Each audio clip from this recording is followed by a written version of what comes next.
And I'm alcoholic. Oh, yeah, like this doesn't get any easier because I'm so super nervous, I really am. But my sponsor called me just before I walked in, and I love it because she always calms me because she says to me, just remember that it's not about you, you're not in control, God controls this, and you're a vessel for His message that's going to come through you. And I'm hoping that at least one person here would need to hear something that I'm going to share because that's what it's all about for me. And when I kind of go look at it that way, then there's like a calmness that will set in. So I sit here with a lot of gratitude to be sharing my 4 years here because this was one of the first meetings that I came to when I was in a treatment center 4 years ago. And this was a meeting that we were allowed to come to, and this was where I learned about the solution, the 12 steps, and the fellowship. So it's like incredible to actually be sitting here 4 years later and sharing at this meeting. So I was like sitting last night and thinking, where do I start and how do I compress 4 years into this whole thing? But I'm going to simply do it like everybody says you should, what it was like, what happened, and what it's like now. So if I go back to, I'm going to give you like a little history because I'm going to start at the beginning, which would be possibly the best place to start. I grew up in a family that was incredibly, I think, healthy at many levels. It was a good family background that I came in, and I had a really good family upbringing. We lived in a little town on the south coast called Port Shepstone. I had 3 brothers, my mom and dad. My dad was a lawyer, my mom was a teacher, and they were really loving parents. But despite that, I remember as early as 6 years old, I was already alcoholic, because I can remember my behavior being really odd. I can remember at a young age feeling very separate and apart from my family. I felt like I didn't belong. I used to entertain this mad idea in my head that I must have been adopted because I'm so different from them. And that's how it all began, because I remember my dad distinctly. I remember this one occasion, my dad saying to my mom, like sitting there looking at me, and he goes, "She's odd, isn't she?" And my mom goes, "Yes." And my dad says, "So what do we do with her?" And my mom said, "Just love her." And I remember, because that stuck with me, because I remember sitting there thinking, I'm odd. I could never make sense of it. And I spent a large part of those years just stuck in books. All I did was read, and I escaped into this fantasy world. I would just read copiously for hours, getting to bed and read more. And that was how I dealt with life on life's terms, was completely escaping through fantasy. I was also a child who was sick, and I remember very early on kind of feeling such relief from medication that I got when I was sick. And I remember very quickly identifying and saying to my mother, "Don't give me that, give me that one, because it makes me feel better." Because I was an incredibly anxious child. If anything difficult kind of happened, the first thing I had to do was throw up. And I loved the sense of medication because it would calm me, it would just make me feel better. And that's how my journey started, with fixing off something outside of myself to constantly feel better, because I remember it. So yeah, I was this odd child. That's where it kind of started.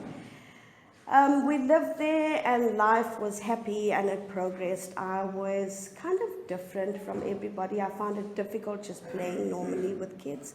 And then I remember at about 12, 13, I was sent to a boarding school in Swaziland. It was a private school, and I remember feeling very angry about it. Although in retrospect, it was one of the best kind of experiences I ever had. And that's where the next label that I heard very frequently came out, was like, "She's a rebel." Because I was one of those kids who was impulsive, and I was reckless, and if there was stuff to experiment with, I was there. I was loving kind of being one of the cool kids, and it was a kind of school which allowed that, because we never wore uniforms, and like we didn't go to school on a Wednesday, but we did for half a day on a Saturday. It was all like stuff that I loved, because it wasn't kind of following life's rules, and I like that. And I can remember very quickly that when I was 13, I had my first drink. And I remember when I had it, that I hated the taste of alcohol, but I simply loved the effect. It made me feel better, very much like the medication story. And literally when I took it, I felt funnier, and I felt happier, and I felt more confident, and so did everybody else around me. I can remember thinking everybody looked smarter and funnier and happier, and so did I. And I remembered that feeling because I started looking for it. I experimented with other kind of substances at that stage. And I think where I was lucky was I had the ability to kind of academically cope, so a lot of my life was okay. I would get away very early in life with no consequences. I would manage to manipulate myself out of consequences. So whenever I got into trouble at school, I knew the teachers who liked me and I'd get away with stuff, but it caught up with me eventually because my parents kind of decided halfway through boarding school that I should come back home, and I hated that. Again, was the whole feeling of being separate and apart. Came back to school in South Africa, and I spoke funny, and I had a name that people laughed at, and I remember just hating it all over again. I didn't kind of talk like other people did in the school. I remember I used to go miss, and everybody laughed at me because you were supposed to go ma'am and stuff like that. And pretty much like just kept to myself. It was that kind of journey. I'm getting so blank at this point. And I remember that very quickly what I discovered was the boy.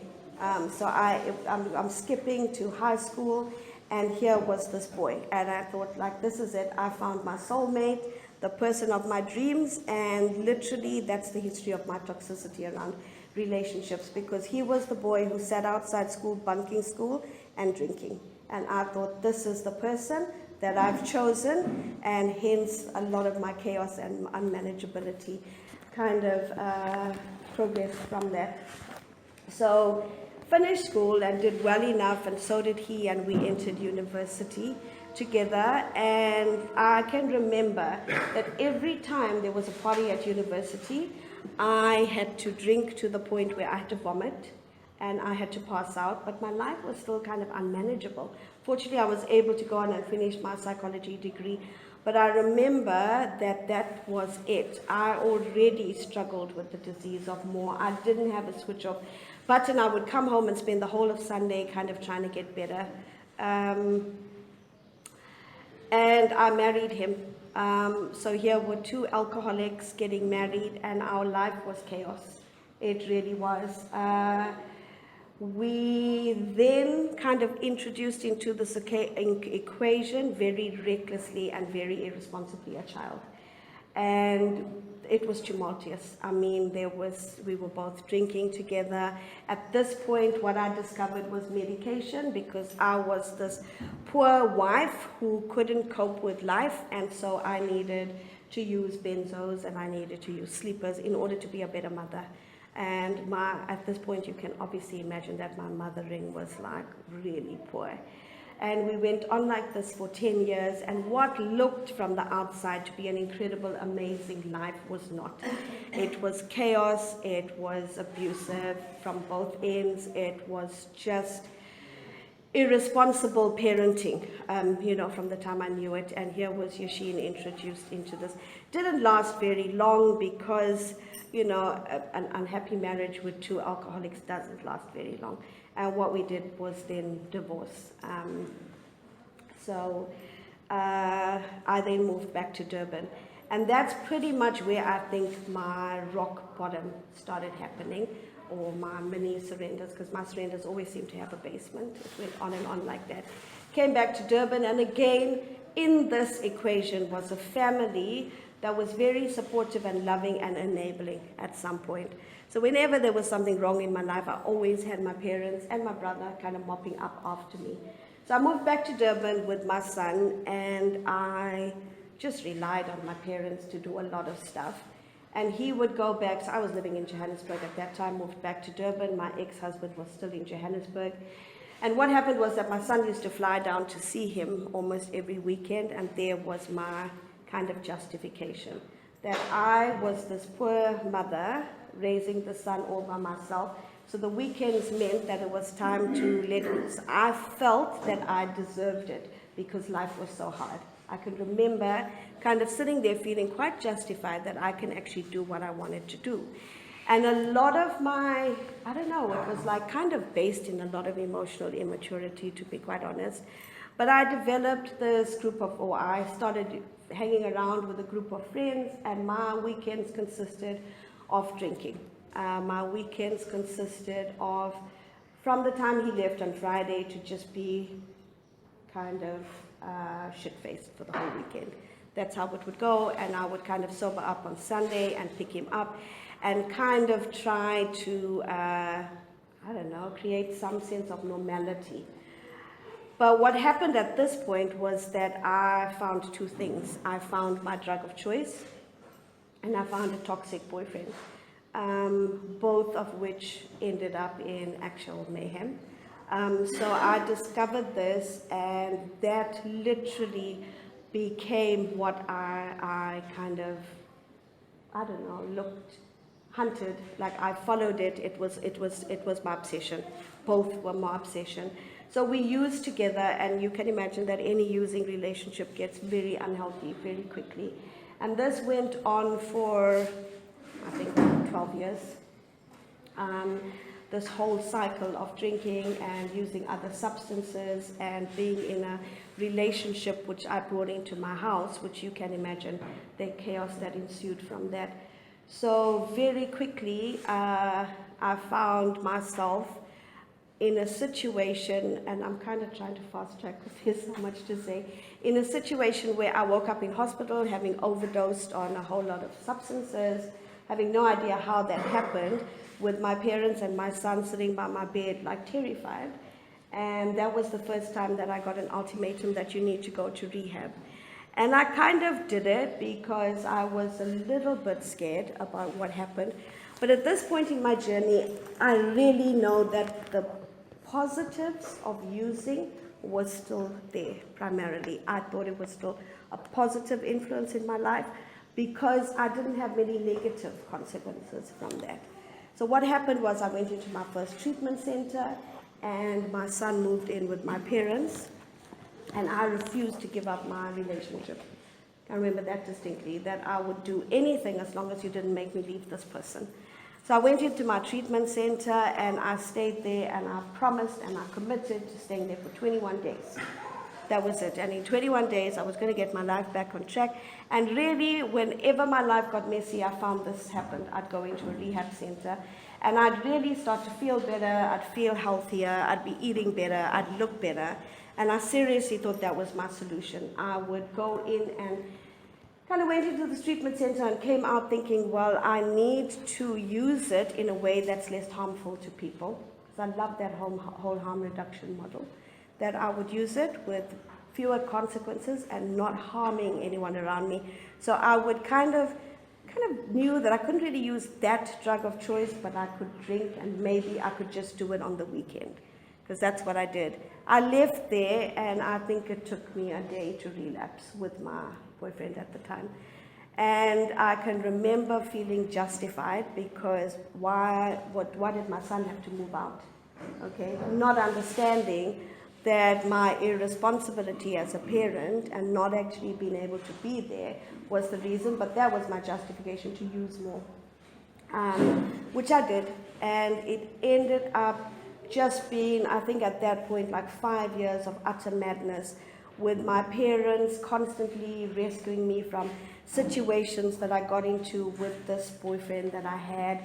And in this 5 years, I did everything that addicts do. And I'm not going to go into the war stories, but I lied, I stole, I cheated, I manipulated. And so did he, and so there was the madness, which I stayed with, because that was the one thing that I refused to give up. Because he was almost my second drug of choice, to be quite honest. But it reached a point where I think I started to fear for my life, because it reached that level of toxicity. And I remember going to my parents going, like, I need help this time. I could actually see the progression of my disease to some extent, and I could actually see the consequences of my using with him. And I think it was with utter relief that my parents were going, absolutely, let's get you into a treatment center again. And so off I went into a treatment center, and this time I was really even more committed. I went for 28 days. because there was my solution. 21 didn't work, 28 would work. And I went into this treatment center and I realized that that's a relationship that I have to end. And I left this treatment center having no solution, except my solution was to be pumped full of medication. And I got offered a job at the treatment center the day I left. So when I was discharged on the Friday, I went back and started working there on the Monday. And then you can see the madness of the treatment center, the bosses and myself, because I'm sitting there actually still using, but actually saving people's lives, because there's the craziness. And I managed to stay clean and sober for about 3 months, because I would be tested and I would, it was all of that stuff. And I literally was white knuckling it, to be honest. This really, really didn't last for long, because as things happen, I, after a while, started to miss my ex-boyfriend. I, would kind of say, okay, we can meet and we can be friends. And before I knew it, the whole thing started again. And I just went on and on. I remember using in the treatment center that I worked at and being caught, and they were going like, you know what, it's okay, we're going to give you another chance. So again, I never had consequences. I really didn't, until it reached a point where they obviously had to let me go. And I then struggled, because there was the unmanageability of my life, square, slap bang. The only thing that was in my favor, or I don't think it really was in my favor when I look at it, was the fact that my parents were now supporting me. I lived in the same building as they did, and they supported me in terms of I had like a weekly allowance. I wasn't working, but what I did was really manipulative and quite clever, was that I said to my dad, I'm going to actually study. And he was like, absolutely, you do that. Because at this point, that was what was wrong with my life, that I didn't have the right job, because psychology was clearly too difficult. So I needed to do something else. And so I did. I studied for a teaching degree. And it was fine, because all I did, and I'm fast tracking, in those 2 years was use in a dark flat, studying with the blinds down, having left the relationship, but absolutely paranoid and fearful. And I managed to do that for 2 years without anybody kind of knowing that I was using. And then what happened was that my cousin moved in with me, because I thought, well, it would help to have someone live there in terms of finances. And I thought, if I have someone living there, then I would stop using. That was what I thought was the solution. And she then caught me with drugs. And she was like, you've been lying to us for 2 years. In that moment, when she caught me, was the turning point of my story, was that my parents lived on the 8th floor, I lived on the 5th. And in the time she went up to call them, this is where my head went, was that I needed to use everything before they came down, because they were going to take my drugs away. And I think at that moment, I understood that there was a huge problem, because that was all. I couldn't actually envision anything else, the harm, what it would do to them, the fact that I was antisocial, using, getting more dishonest, becoming more antisocial. Couldn't see anything. Couldn't see how my behaviors affected anyone. All I thought in that moment was, I need to use everything, because they're going to take this away. So when, the sister fellowship goes, you live to use and use to live, I was pretty much there. So I think my parents kind of came down and they were like, okay, this is just mad. Did you use everything? And I sat there going, yes, I have. And I don't know, maybe that was a God moment for me, because my dad called someone who he knew was okay after being a really bad drug addict case kind of thing. And the person had been at a treatment center, the House on the Hill. And all he did was come in and say to me, why don't you pack a bag and I will take you somewhere that worked for me. For the first time, I listened, because he spoke a language that I understood, because I said to him, look, I don't want to stop using, I don't want to stop drinking. And he was like, don't. It's okay. Don't do that. And I get it. And I was like, okay, this is weird. So do you know in the big book when they talk that the only time an alcoholic will actually listen is when another alcoholic talks to them? That's what happened to me. And there was something there, and I was like, well, so where are you going to take me? And he was like, don't worry about it. Pack a bag and we'll go. I think at this stage my family had had enough, and my choice was I was going to be sectioned or I could go voluntarily. And I was like, well, I'll go. Okay. And what happened was that he picked me up. But I remember, again, the madness, and this was scary for me, is that in the time, I think I knew I had an hour before he was coming to pick me up, went past my dad's closet, stole all the money that there was there, phoned my dealer, and used all the way to the treatment center. Not a good idea. Don't ever do that, because the come down in the treatment center was hectic. I arrived there off my face, and it was not pleasant at all. So I used all the way, kind of driving through this kind of wilderness, and I was fine. I was rocketing, to be quite honest. Got there, and again, I remember my parents being there. You get taken into the office, and I remember coming out, in a fugue. I remember it, but this is what I remember most: is standing on the porch or the steps there. I went to hug my parents, kind of like, like we are, like you're okay, but your family's been really 5 years before this for you to be in treatment, and you still think that you're doing okay. And I come out, bouncing outside to say hello, and my dad was like, stop, don't hug us, Miranda, we're done with you. You disgust us. Because I remember, and he was like, and your son's relayed a message, you've lost the title of mother. And I stood there, and for the first time, I think I squarely looked at my disease in the eye, and a lot of the lies and the justifications fell away in that moment. And I remember feeling incredible pain, not just for me, but for them as well, because I see these battered and broken old parents standing there going, we're done. And I think in that moment, that pain became my willingness. Because I entered that treatment center at that point with bucket loads of willingness, nothing else. Because literally I knew that this was it. I was done. I was actually sick and tired. I really, truly wanted a solution. And I remember the lady, Annie, interviewing me saying, if you're sick and tired and all you are is willing, you'll find what you want here. And somehow there was a point of absolute connection at that moment, because I knew I was in the right place. So I get very emotional about that, because there was something about the place that I knew was different, and it was. I don't think it was me, but I think I looked around and I saw people in charge of this whole treatment center who were living in a solution, and I really, truly wanted that. And I kind of knew that this is possibly my way out. Sorry, I get super emotional when I think about it.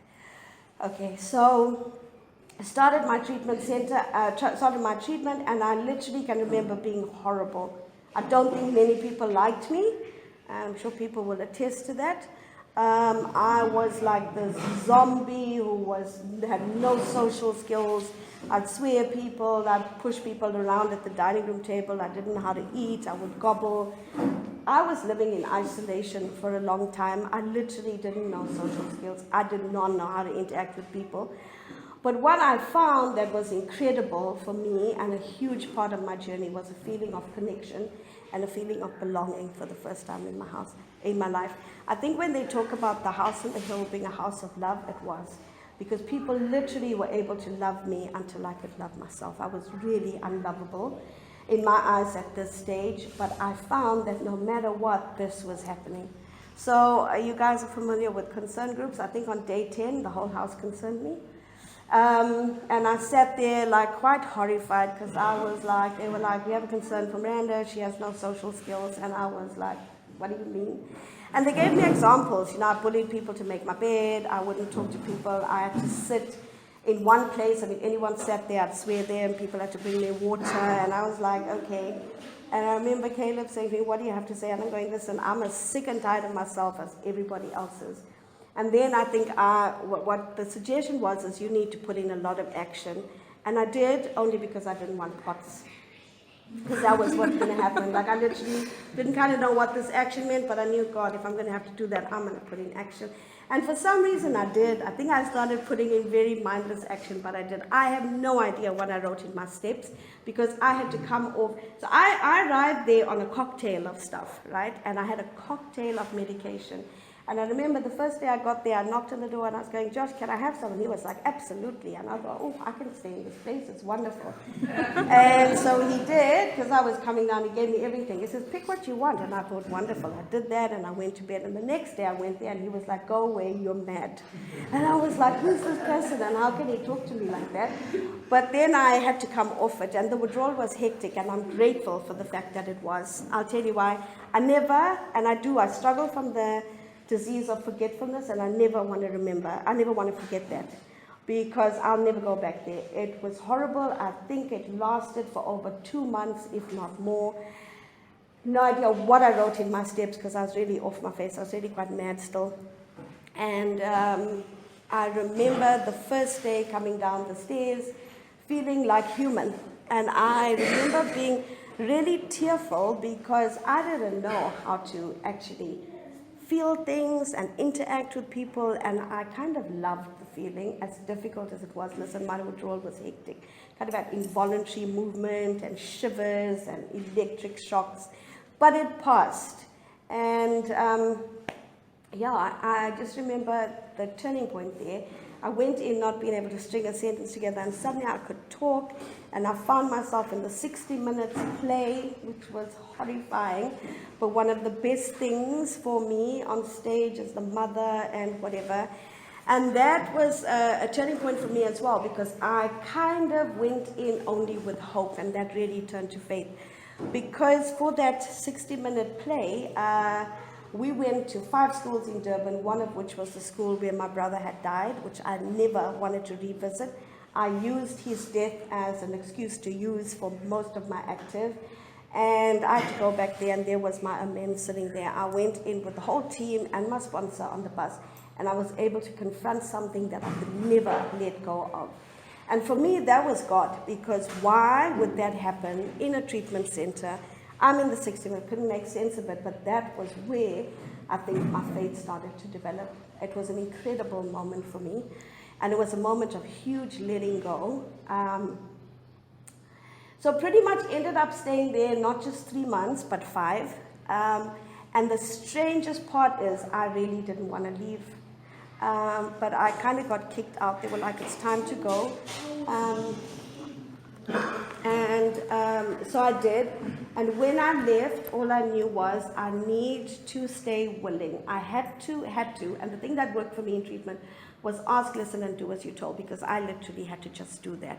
So when I left, I was told to do 90 meetings in 90 days, and to get a sponsor, and to do inventories every day, get involved with service, and consistently make sure I have this relationship with this God or higher power. So I did that, and my first year was amazing. I literally lived and breathed the fellowship. I went to more than 90 meetings. I think I went to 110 meetings, and I did fellowship events, and I did H&I and prisons, and I did phone, like what I just did every kind of service. I was on the convention committees, and I just did that, and it worked, because that's what I needed to do. So a large part of my journey was literally just dealing with the fact that I couldn't use, because that's what I thought this was all about. At the end of my first year, I got an offer to work at a rehab center in Underberg, and with discussions with my sponsor, it seemed the best option, because I owed financial amends and I had to kind of get started somewhere. And so I left, and with this kind of willingness and amazingness of my first year, I got into a relationship, got into a new job, and went to an area that there were no meetings at all. So from having access to meetings every day, I went to a place where there weren't meetings. And the only option was to start a meeting there, and start a meeting in the treatment center I worked at, which I had to do. But that wasn't enough, because at this stage, complacency set in. Remember I said disease of forgetfulness? I'd forgotten how hard it was, because I was getting gifts of recovery that were incredible, and so I was like, listen, I don't really have to do and have as much willingness and kind of follow the 5 pillars like I used to. And very quickly I got into a mess. I felt miserable. There was no serenity. I found myself, because then, do you know what it was? Because then I understood what people saying, that you don't have a drug problem, you have a you problem. And for a long time I was going, I don't have that. You guys have that, I don't have that. But I had a Miranda problem, and I just taken Miranda there with me, and as long as I wasn't doing recovery the way I was taught, it wasn't going to work. I was really miserable. I found that I'd become codependent. I found that I was restless, irritable, and discontent. And my sponsor at that time suggested that I find a new sponsor. And I was like, but why? She's like, because you follow no suggestions. And so I did. I found a new sponsor, and what she pretty much said to me was back to basics. You will call me every day for 3 months, and you will go to 4 meetings a week. And I'm going, I can't do that. But she was like, yes, you can. You can get up on your day off on a Saturday, drive to Pietermaritzburg, which is 1.5 hours there, and an hour and a half back, because I needed to be willing to go to Emmy then. And so I did. We pretty much did that, and it was good, because what happened when I went to Pietermaritzburg was my primary purpose kicked in, and a lot of it, I had to get out of myself again, because people asked me to sponsor them, and that was huge for me. So there was a responsibility and a commitment, and I did. I started doing steps again. I started doing 4 meetings a week, inventories regularly, and guess what? I felt better, because I was living in the solution again. And that kind of went on. So pretty much having to deal with stuff, and what happened was, so I'm going to just go back to the parts in my story that are really relevant to me, and a lot of it is relationships. So with my dad and my son going, you discussed us and you've lost the title of mother, the hardest part of my relationship has been my relationship with my son, because I have abandoned my son, I have broken my son, I have hurt my son, I have broken any sense of trust, or even the fact that I've never been a responsible mother. So, in an addict's mind, I thought after my first year I'd have this incredible reunion, and he was like, I'm not going to see you, you've done this before. And I was shattered, because I'd hear people sharing about these gifts of recovery and renewed relationships. Never happened to me. I think it was round about the time I turned 2, where I had messaged him to say happy birthday, and he was like, you would never know how much, at midnight, and he was like, you will never know how much this means to me.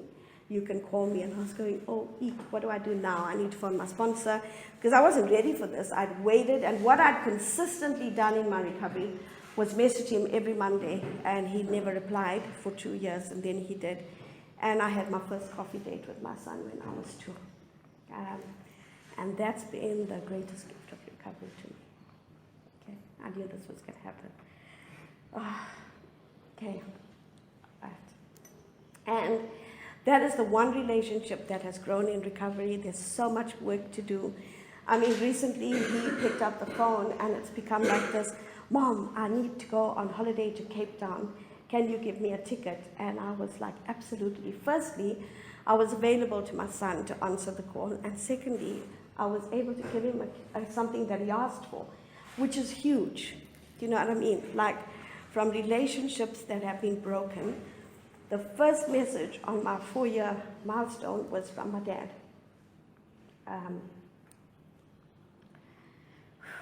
Okay. Going, such amazing stuff, Michael. Don't walk, don't run, fly. I can see the change and the new way of life. And that's what recovery has been all about for me. It's about restoring those relationships by just simply living in the solution. And for anyone here sitting here and thinks you can't do it, yes, you can. Because that has been the greatest gift of recovery for me. So pretty much that's my 2nd year, 3rd year, all done. And I'm not saying that my recovery hasn't given me issues that I had to deal with. I think this last year has been an incredibly challenging year for me. because I've moved, but I've started, you know what, I look at my life, and as much as I want to go, that 2019 had an incredible amount of pain, which it did, I can't filter out the rest of the stuff that's been amazing. I work in a place that I love. It's a place I cleaned up in, and so for me it becomes more meaningful. I work with people exactly like me, which is amazing, because I have friends that I work with who call me out and support me when I need it. You know, I'm blessed. I've just got a new house. I've got a car of my dreams. So materially, yes, it's beyond my wildest dreams. But in other ways, my life has been incredibly blessed, because this journey has been incredible growth for me. So I've had a difficult year. I had to deal with the loss of a significant relationship, and for the first time in my life, this is it. Living in the solution gives me a way to deal with that. So for the first time in my life, I didn't have to numb feelings of pain or loss by using. And that's incredible. That's what I've done all my life. Didn't have to do that. Instead, I have a sponsor, and I could action it and kind of do a step 4 and 5 around it and find my part in the whole thing. So there's self-growth. And what I've discovered from all of that was that I know now how I don't want to be in relationships, and that's a huge gift for me. So whatever the pain was that I went through in 2019, all it's done is led me to the place where I should exactly be. Looking at stuff that I need to constantly, like the onion, peel back to get to the core of, which is my spirituality that keeps me going. And it's given me strength. I've come out with strength and character. I've had people stand by me no matter what, and I've learned to be that person because of that, standing beside people no matter what. Huge gift for me. I think all my life, what I've struggled with was a God-sized hold. It's made sense with me being, completing my 12 steps. It was just a disease of more, and no matter what I did, I couldn't fill that. But what has is recovery, the fellowship, the 12-step program. And I have immense gratitude for that, because if I didn't do all of this and never had a spiritual awakening, I'd still be using. And for that, I'm incredibly grateful. Thanks for letting me share.